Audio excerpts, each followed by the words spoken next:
చారిత్రక నేపథ్యం ఉన్న ఓర్గల్లో వివిధ దేశాలకు చెందిన సుందరీమణులు నేడు సందడి చేయనున్నారు. కళలు, దేవాలయాలు, చారిత్రక కట్టడాలు, సాంస్కృతిక వేదికలు, సంస్కృతి సాంప్రదాయాలకు పెద్దపీట వేసిన కాకతీయుల కాలం నాటి కట్టడాలను తిలకించనున్నారు. హైదరాబాద్లో నిర్వహిస్తున్న మిస్ వరల్డ్ పోటీలో పాల్గొనేందుకు వచ్చిన వివిధ దేశాలకు చెందిన సుందరీమణులు 2 బృందాలుగా ఉమ్మడి వరంగల్ జిల్లాకు రానున్నారు. ఈ మేరకు 1000 స్తంభాల ఆలయం, వరంగల్ కోట, రామప్పలో సకల ఏర్పాట్లు చేశారు. పాల్గొనే సుందరీమణులను ఈ నెల 14వ తేదీన ములుగు జిల్లాలోని అత్యంత ప్రసిద్ధిగాంచిన రామప్ప ఆలయానికి సగర్వంగా ఆహ్వానిద్దాం. ప్రపంచ ప్రఖ్యాతిగాంచిన ఆలయాన్ని కనుల విందుగా తిలకించేలా అపూర్వంగా స్వాగతం పలుకుదాం. ఆలయ ప్రాముఖ్యత, విశిష్టత విశ్వవ్యాప్తమయ్యేలా సుందరీమణులను అక్కున చేర్చుకుందాం. రామప్ప ఆలయ ప్రాచీన వారసత్వాన్ని ప్రపంచానికి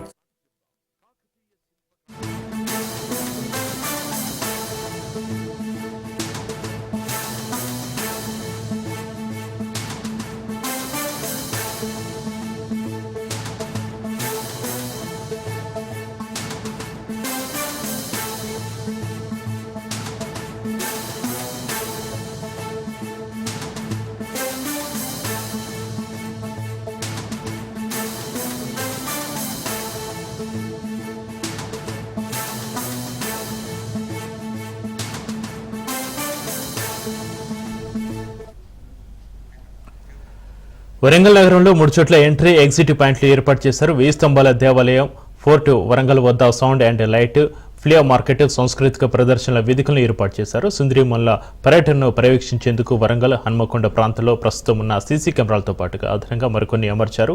3 అంచెల భద్రత కోసం కమిషనరేట్ పరిధిలో సుమారు 2000 మందికి పైగా పోలీసులను వినియోగిస్తున్నారు. హరిత హోటల్ చుట్టూ 200 మంది సిబ్బంది పహారా కాస్తున్నారు.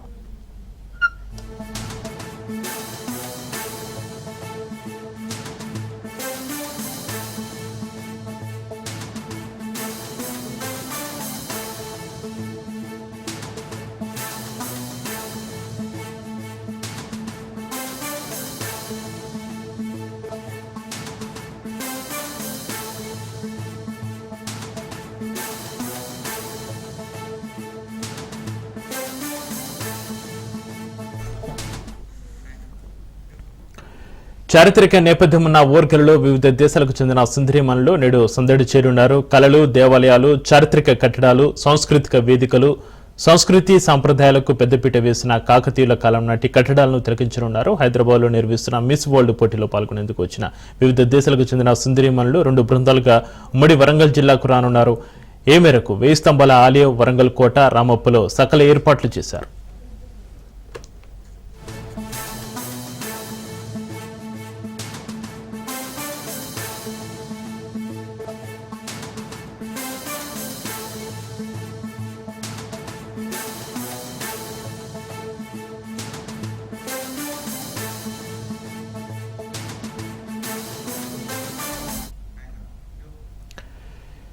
వరంగల్ నగరంలో 3 చోట్ల ఎంట్రీ, ఎగ్జిట్ పాయింట్లు ఏర్పాటు చేశారు. 1000 స్తంభాల దేవాలయం, ఫోర్ట్ వరంగల్ వద్ద సౌండ్ అండ్ లైట్, ఫ్లియా మార్కెట్, సాంస్కృతిక ప్రదర్శనల వేదికలను ఏర్పాటు చేశారు. సుందరీమణుల పర్యటనను పర్యవేక్షించేందుకు వరంగల్, హన్మకొండ ప్రాంతంలో ప్రస్తుతం ఉన్న సీసీ కెమెరాలతో పాటుగా అదనంగా మరికొన్ని అమర్చారు. 3 అంచెల భద్రత కోసం కమిషనరేట్ పరిధిలో సుమారు 2000 మందికి పైగా పోలీసులను వినియోగిస్తున్నారు. హరిత హోటల్ చుట్టూ 200 మంది సిబ్బంది పహారా కాస్తున్నారు.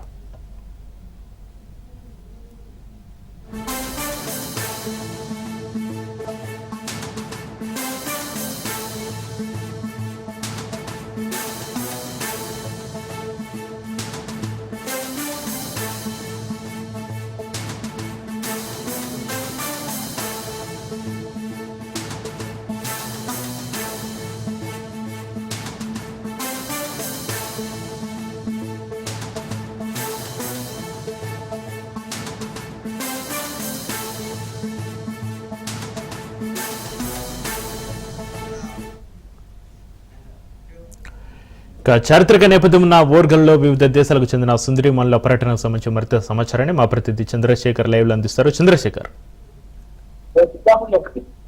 హలో చంద్రశేఖర్, చెప్పండి. చారిత్రక నేపథ్యం ఉన్న ఓర్గల్లో వివిధ దేశాలకు చెందిన సుందరీమణుల నేడు సందడి చేయనున్నారు. వారి పర్యటన సంబంధించి మీ దగ్గర ఉన్న అప్డేట్స్ ఏంటి? చక్రి ఏదైతే అయితే ఆతిథ్యం ఇవ్వనున్న నేపథ్యంలో ఇటు ఉమ్మడి వరంగల్ జిల్లాలో అయితే సుందరిమణులు పర్యటించనున్నారు. తెలంగాణలో ప్రపంచ సుందరిమణి పోటీలకు అయితే జరుగుతున్న నేపథ్యంలో ఈ రోజు 2 బృందాలుగా అయితే ఉమ్మడి వరంగల్ జిల్లాలో పర్యటించిన నేపథ్యంలో అయితే అధికారులు మొత్తం అయితే అన్ని ఏర్పాట్లు చేశారు. ముఖ్యంగా అమెరికా ఖండం నుంచి 22 మంది సుందరిమణులు వరంగల్ కి రానున్న నేపథ్యంలో ఇటు హన్మకొండ అతిథులు అయితే వారికి అన్ని ఏర్పాట్లు చేశారు. ఈ రోజు సాయంత్రం 4 గంటలకి వారు హన్మకొండలోని హరిత హోటల్ కి చేరుకుంటారు. అక్కడ నుంచి సాయంత్రం 5 గంటల 25 నిమిషాలకి కాకతీయ కళా సంపద అయిన చారిత్రాత్మక సంపద అయిన ఇటు 1000 స్తంభాల దేవాలయానికి చేరుకుంటారు. అక్కడ వారికి ఇటు పూర్ణ కుంభంతో స్వాగతం పలుకుతూ భారతీయ సంప్రదాయ సంస్కృతులతో వారికి స్వాగతం పలికే విధంగా అయితే అధికారులు ఏర్పాటు చేశారు.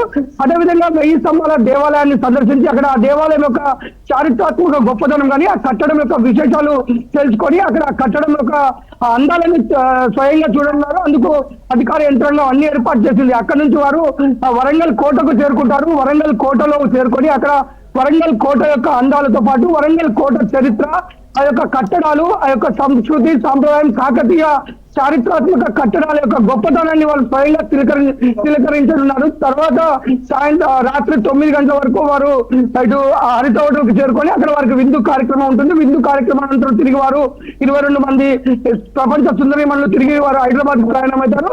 ముఖ్యంగా ఈ వరంగల్ లో సుందరిమణులు పర్యటించనున్న నేపథ్యంలో ఇటు వరంగల్ కమిషనర్ సందీప్ సింగ్ ఆధ్వర్యంలో అయితే 3 అంచెల భద్రత ఏర్పాటు చేశారు.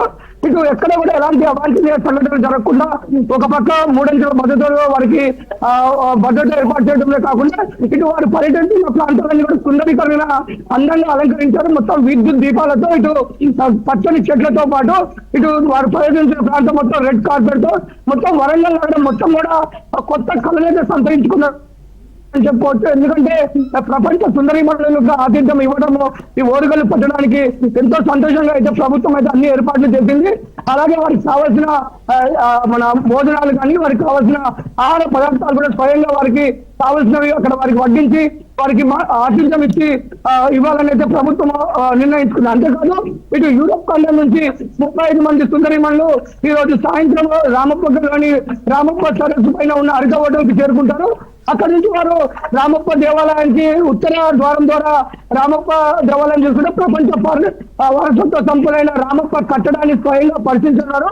వారికి ఇటు గిరిజన నృత్యాలతో పాటు ఇటు వారికి భరతనాట్యం నృత్యాలతో వారికి స్వాగతం పలికే విధంగా అయితే అధికారులు అన్ని ఏర్పాటు చేశారు. ఇటు ములుగు జిల్లా ఎస్పీ స్వయంగా ఈ యొక్క వారి భద్రతను స్వయంగా పరిశీలిస్తున్నారు. ఇక్కడ కూడా 3 అంచెల భద్రతలు అయితే సుందరీమణులకైతే మొత్తం వారు భద్రత ఏర్పాట్లు చేశారు. అక్కడికి వచ్చిన తర్వాత వారు ఆ కాకతీయుల రామప్ప యొక్క కళా సంపదను చూడడమే కాకుండా ఆ దేవాలయం యొక్క విశిష్టతను తెలుసుకొని వారు అక్కడ ఆ దేవాలయంలో కొద్దిసేపు గడపడున్నారు. ఆ కూర్ణ మహిళలతో వారిని కూడా స్వాగతం పలికే విధంగా అయితే అధికారులు ఏర్పాటు చేశారు. అంతేకాదు ఇక్కడ వచ్చిన సుందరీమణులకి ఇటు అటవీ సంపదతో చేసిన వెదురు బొంగులతో చేసిన కొన్ని గిఫ్ట్ గా వాళ్ళు ఇవ్వాలని అయితే ఇటు అటవీ శాఖ అయితే కొంత ఏర్పాట్లు చేసింది. అంతేకాదు వారికి అక్కడ విందు కార్యక్రమాన్ని కూడా వారికి ఆతిథ్యం రూపంలో మంచి విందులు ఇచ్చి వారికి చిరస్థాయిగా నిలిచిపోయేలాగైతే ప్రభుత్వం అయితే దీనికి అన్ని ఏర్పాట్లు అయితే చేసింది. మనం చూసుకోవచ్చు ఇటు ప్రపంచ సుందరీకరణ పోటీలకు ఇటు మన తెలంగాణ ఆతిథ్యం ఇవ్వనుంది. తెలంగాణలో ఈ యొక్క అభ్యర్థులందరూ కూడా 120 దేశాలకు పైగా ప్రపంచ సుందరీమణులు పాల్గొన్న నేపథ్యంలో ఇటు తెలంగాణలో వారు బృందాలుగా ఏర్పడి ప్రతి ఒక్క తెలంగాణకి ఉట్టిపడే విధంగా తెలంగాణ యొక్క ఏదైతే మన సంస్కృతి సంప్రదాయాలు ప్రపంచానికి తెలిసే విధంగా అయితే ఇక్కడ ప్రభుత్వం అయితే అన్ని చర్యలు తీసుకుంది. అందులో భాగంగా ఈ రోజు ఉమ్మడి వరంగల్ జిల్లాలో వారు రానున్న నేపథ్యంలో అయితే మొత్తం అధికారులు ఇటు ఏదైతే వరంగల్ హన్మకొండ కలెక్టర్లు అక్కడ వరంగల్ లో జరిగే కార్యక్రమానికి అధికారులతో పాటు అన్ని ఏర్పాటు చేశారు. ఇటు ములుగు జిల్లా కలెక్టర్ మరియు ములుగు ఎస్పీ ఆధ్వర్యంలో ఇక్కడ మొత్తం కూడా కార్యక్రమాలు ఏర్పాటు చేశారు. మొత్తం ఈ రోజు సాయంత్రం రానున్న బృందాలకి అన్ని విధాలుగా అయితే ఇక్కడ ఏర్పాట్లని చేశారు. ఇటు రామప్ప ప్రాంతం అయితేనేమి ఇటు వరంగల్ లోని ఇటు హరిత హోటల్ కాడ నుంచి ఇటు కిలా వరంగల్ వరకు కూడా మొత్తం కూడా సుందరీకరణ పనులతో అయితే మొత్తం ఉమ్మడి వరంగల్ జిల్లా మొత్తం కూడా ఆతిథ్యాన్ని ఇవ్వడానికి సిద్ధంగా ఉన్నట్లయితే ఉంది. Chakri right, thank you Chandrasekhar.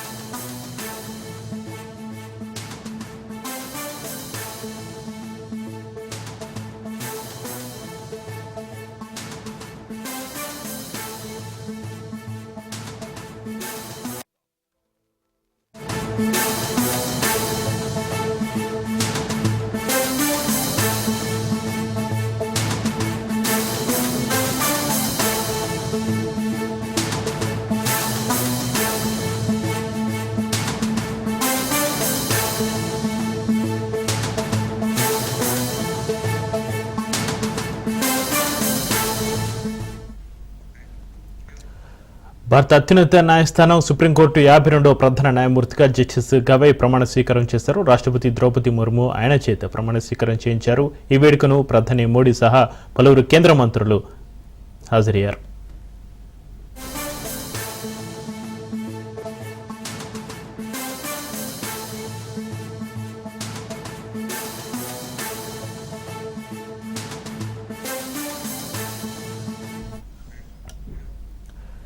రాష్ట్రపతి ద్రౌపది ముర్ము ఆయన చేత ప్రమాణ స్వీకారం చేయించారు. ఈ వేడుకకు ప్రధాని మోడీ సహా పలువురు కేంద్ర మంత్రులు హాజరయ్యారు. జస్టిస్ బిఆర్ గవై పూర్తి పేరు భూషణ్ రామకృష్ణ గవై 1960 నవంబర్ 24న మహారాష్ట్రలోని అమరావతిలో జన్మించారు. 1985 మార్చి 16న బార్ కౌన్సిల్లో సభ్యుడిగా చేరారు. 2003 నవంబర్ 14న బాంబే హైకోర్టు అదనపు జడ్జిగా పదోన్నతి పొందారు. ఇక 2005 నవంబర్ 12న అదే హైకోర్టులో శాశ్వత న్యాయమూర్తిగా ఎంపికయ్యారు. అనేక చారిత్రాత్మక తీర్పులను వెలువరించిన సుప్రీంకోర్టుకు చెందిన పలు రాజ్యాంగ ధర్మాసనాల్లో జస్టిస్ గవై భాగమయ్యారు. ఆర్టికల్ 370 రద్దు, ఎన్నికల బాండ్ల రద్దు వంటివి చేసిన మరో 5 న్యాయమూర్తుల రాజ్యాంగ ధర్మాసనంలో కూడా జస్టిస్ బిఆర్ గవై సభ్యుడిగా ఉన్నారు. मुख्य न्यायमूर्ति नियुक्त हुआ हूँ। जो भारत के उच्चतम न्यायालय का मुख्य न्यायमूर्ति नियुक्त हुआ हूँ। सत्यनिष्ठा से प्रतिज्ञा करता हूँ सत्यनिष्ठा से प्रतिज्ञा करता हूँ कि मैं विधि द्वारा स्थापित भारत के संविधान के प्रति मैं विधि द्वारा स्थापित भारत के संविधान के प्रति सच्ची श्रद्धा और निष्ठा रखूंगा। सच्ची श्रद्धा और निष्ठा रखूंगा। मैं भारत की प्रभुता और अखंडता अक्षुण्ण रखूंगा। मैं भारत की प्रभुता और अखंडता अक्षुण्ण रखूंगा तथा मैं सम्यक प्रकार से और श्रद्धापूर्वक तथा अपनी पूरी योग्यता, ज्ञान और विवेक से तथा मैं सम्यक प्रकार से और श्रद्धापूर्वक तथा अपनी पूरी योग्यता, ज्ञान और विवेक से अपने पद के कर्तव्यों का, अपने पद के कर्तव्यों का भय या पक्षपात, अनुराग या देश के बिना पालन करूंगा।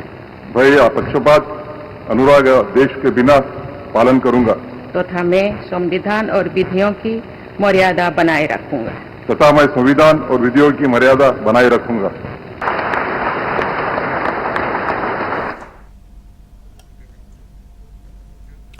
సిజేగా ప్రమాణ స్వీకారం చేయనున్న జస్టిస్ బిఆర్ గవై పేరును సిజే సంజీవ్ ఖన్నా గత నెల 16న కేంద్ర ప్రభుత్వానికి సిఫార్సు చేశారు. 2019 మే 24న సుప్రీంకోర్టుకు పదోన్నతిపై వచ్చిన జస్టిస్ గవై సిజేగా 6 నెలలకు పైగా కొనసాగనున్నారు. 2025 నవంబర్ 23న ఆయన పదవి విరమణ చేరున్నారు. జస్టిస్ కేజీ బాలకృష్ణ తర్వాత సిజేగా బాధ్యతలు చేపట్టనున్న రెండో దళిత న్యాయమూర్తి జస్టిస్ బిఆర్ గవై కావడం విశేషం. ఇక దీని సంబంధించి మరింత సమాచారాన్ని మా ప్రతినిధి సైదులు లైవ్లో అందిస్తారు. సైదులు. చక్రి కొద్దిసేపటి క్రితమే సుప్రీంకోర్టు ప్రధాన న్యాయమూర్తిగా 52వ ప్రధాన న్యాయమూర్తిగా జస్టిస్ బిఆర్ గవై ప్రమాణ స్వీకారం చేశారు. జస్టిస్ బిఆర్ గవైతో ప్రమాణ స్వీకారం చేయించారు రాష్ట్రపతి ద్రౌపది ముర్ము. ఈ కార్యక్రమానికి ఉపరాష్ట్రపతి ధన్ఖడ్తో పాటుగా ప్రధాని నరేంద్ర మోడీ, కేంద్ర మంత్రులు అమిత్ షా, రాజ్నాథ్ సింగ్తో పాటుగా మిగిలిన కొందరు ఎన్డీఏలు ఉన్నటువంటి కీలక నేతలందరూ కూడా ఈ యొక్క 52వ సుప్రీంకోర్టు ప్రధాన న్యాయమూర్తిగా ప్రమాణ స్వీకారం చేసిన జస్టిస్ బిఆర్ గవై కార్యక్రమానికి హాజరయ్యారు. సో ఇక ఆయన జస్టిస్ బిఆర్ గవై పూర్తి పేరు భూషణ్ రామకృష్ణ గవై. 1960 నవంబర్ 24న మహారాష్ట్రలోని అమరావతిలో ఆయన జన్మించారు. 1985 మార్చి 16న బార్ కౌన్సిల్ సభ్యుడిగా ఆయన కొనసాగారు. తర్వాత 2003 నవంబర్ 14న బాంబే హైకోర్టు అదనపు జడ్జిగా పదోన్నతి ఆయన పొందారు. తర్వాత 2005 నవంబర్ 12న బాంబే హైకోర్టు శాశ్వత న్యాయమూర్తిగా ఆయన కంటిన్యూగా కొనసాగారు. తర్వాత 2019 మే 24న పదోన్నతిపై సుప్రీంకోర్టుకి జస్టిస్ గవాయ్ వచ్చారు. 2025 నవంబర్ 23న ఆయన పదవి విరమణ చేరున్నారు. అంటే దాదాపుగా 6 నెలల పాటు సుప్రీంకోర్టు ప్రధాన న్యాయమూర్తిగా ఆయన కొనసాగనున్నారు. అయితే 2025 నవంబర్ 23 వరకు కూడా ఆయన ఈ యొక్క పదవి బాధ్యతలో కొనసాగనున్నారు. సో ఆయన చాలా కీలకమైన తీర్పులు కూడా ఇచ్చారు చక్రి. ముఖ్యంగా 2023లో కేంద్ర ప్రభుత్వం తీసుకున్న నోట్ల రద్దు నిర్ణయాన్ని అప్పుడు సుప్రీంకోర్టు ధర్మాసనంలో జస్టిస్ గవాయ్ కూడా చాలా కీలక సభ్యుడిగా ఉన్నారు. సో ఆ కేసులో కూడా ఆయన చాలా ఉన్నారు.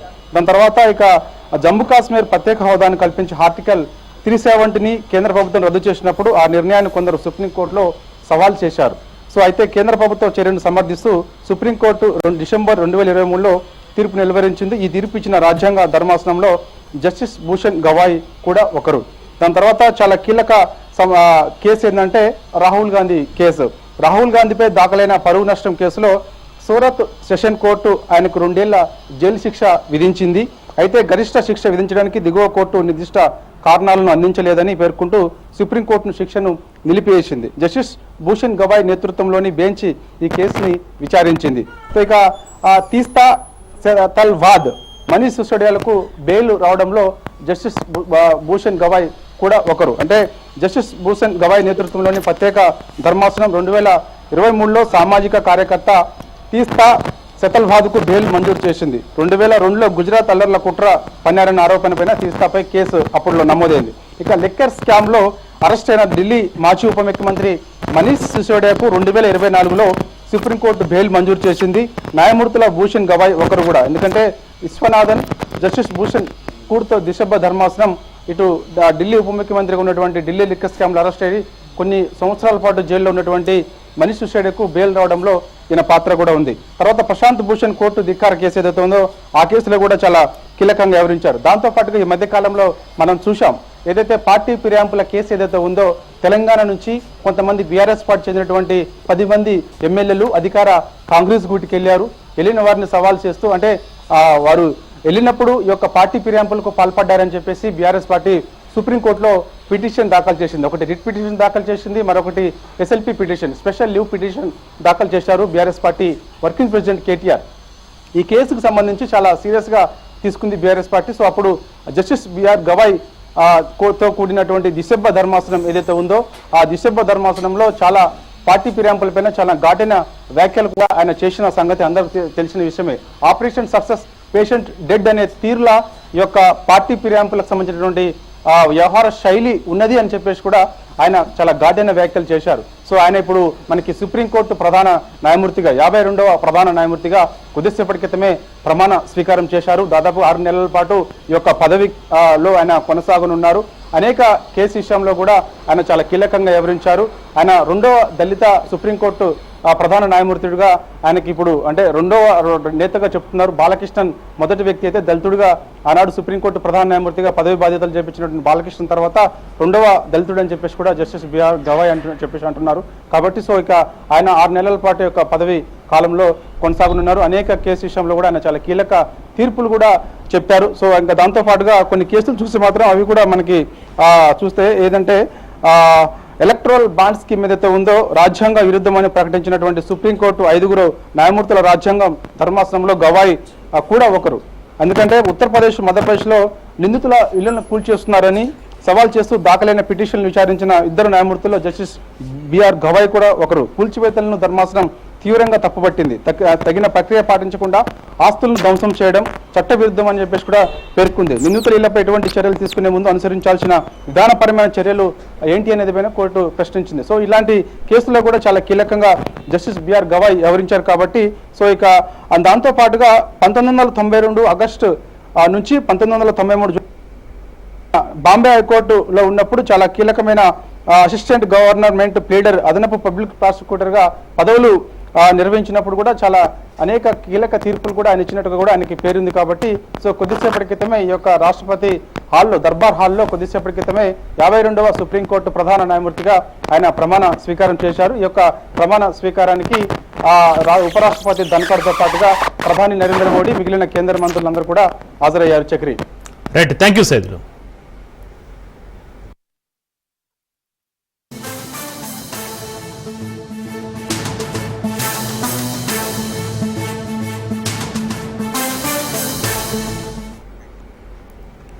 Union public service commission chairman గా రక్షణ శాఖ మాజీ కార్యదర్శి అజయ్ కుమార్ ను నియమించారు.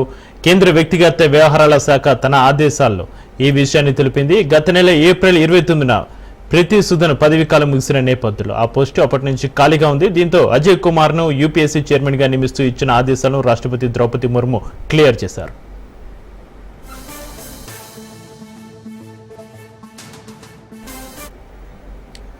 (1985) నాటి ఐఏఎస్ బ్యాచ్ కు చెందిన ఆయనది కేరళ క్యాడర్. ఆగస్టు 23, 2019 నుంచి కూడా అక్టోబర్ 31, 2022 వరకు రక్షణ శాఖ కార్యదర్శిగా ఆయన పనిచేశారు.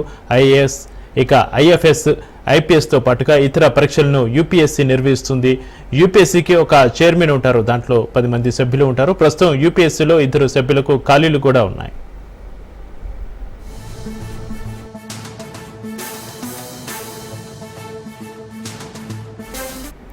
యూపీఎస్సీ చైర్మన్ను 6 ఏళ్ల కోసం అపాయింట్ చేస్తారు, లేదా ఆ వ్యక్తి వయసు 65 ఏళ్లు దాటకుండా ఉండాలి.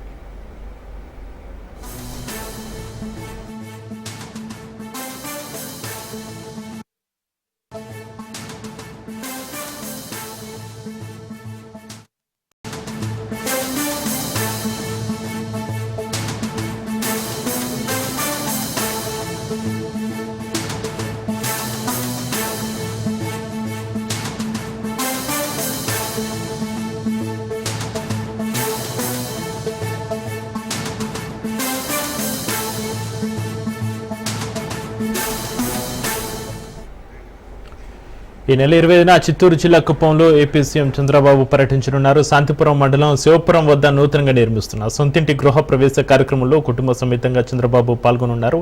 కుప్పం పలమనేరు హైవే పక్కన దాదాపు ఎకర విస్తీర్ణంలో చంద్రబాబు ఇంటి నిర్మాణం జరుగుతోంది.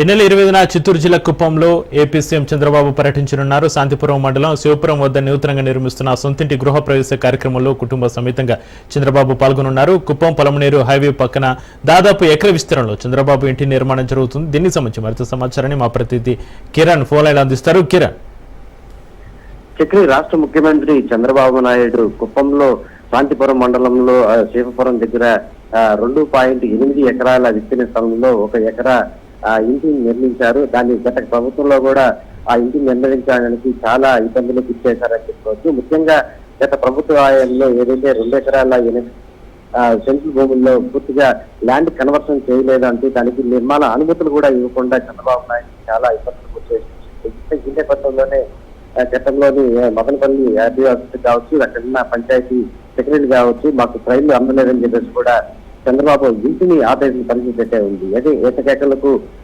ల్యాండ్ కన్వర్షన్ అయిన తర్వాత చంద్రబాబు నాయుడు ఇంటికి అలా సొంతం నెరవేర్చుకునే నేపథ్యంలో ఈ నెల 24వ తేదీ రాష్ట్ర ముఖ్యమంత్రి చంద్రబాబు నాయుడు కుప్పం పర్యటనలో భాగంగా తన ఇంటి గృహప్రవేశానికి ఇచ్చేస్తున్నారు. అయితే ఆ చంద్రబాబు నాయుడుతో పాటు కుటుంబ సభ్యులు కూడా పాల్గొంటారని మనకు సమాచారం అందుతుంది. అయితే 24వ తేదీ సాయంత్రానికి కుప్పం చేరుకుంటారు. అనంతరం 25వ తేదీ తెల్లవారుజామున నూతనంగా నిర్మించిన ఇంటిని గృహప్రవేశానికి జరుగుతుందని చెప్పేసి కూడా పార్టీ వర్గాల్లో చర్చ అయితే నడుస్తుంది. ఏదేమైనప్పటికీ కుప్పం పలమనేరు జాతీయ రహదారికి ఆనుకుని ఉన్న ఈ 2 ఎకరాల 8 సెంట్లలో 1 ఎకరంలో ఇంటిని నిర్మించారు. అయితే పూర్తి స్థాయిలో చంద్రబాబు నాయుడు సొంత నియోజకవర్గంలో తన ఇంటి కళ నెరవేరబోతుంది అనేసి చెప్తారు. Right, thank you Kiran.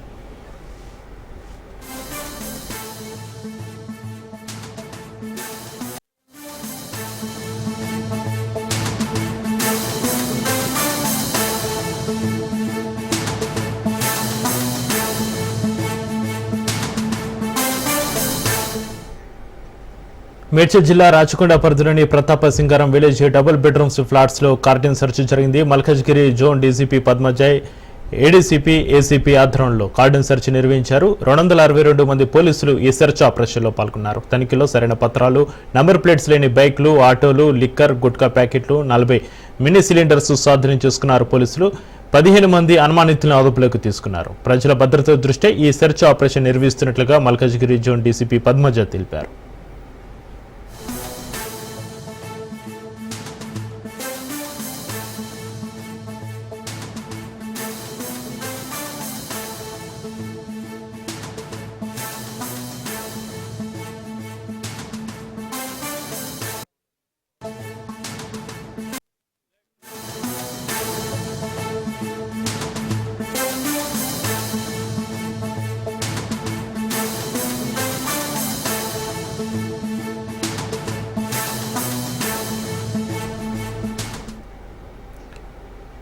Andaman Nicobar తీరాన్ని నైరుతి రుతుపవనాలు తాకాయి. నైరుతి రుతుపవనాలు చురుకుగా కదులుతున్నాయి. దాదాపు ఈ నెల 27వ తేదీకి కేరళ తీరాన్ని తాకే అవకాశం కనిపిస్తుంది. జూన్ 12కు తెలుగు రాష్ట్రాల్లో నైరుతి రుతుపవనాలు తాకనున్నాయి. తెలుగు రాష్ట్రాల్లో ఈసారి సాధారణం కంటే అధిక వర్షాలు కురిసే అవకాశం ఉంది. అలాగే తెలంగాణలో మరో వారం రోజులు అధిక ఉష్ణోగ్రతల ప్రభావం ముగుస్తుందని కూడా వాతావరణ శాఖ వెల్లడించింది. అయితే చివరి రోజులో పగటిపూట అధికంగా ఉష్ణోగ్రతలు ఉంటాయని తెలిపింది వాతావరణ శాఖ.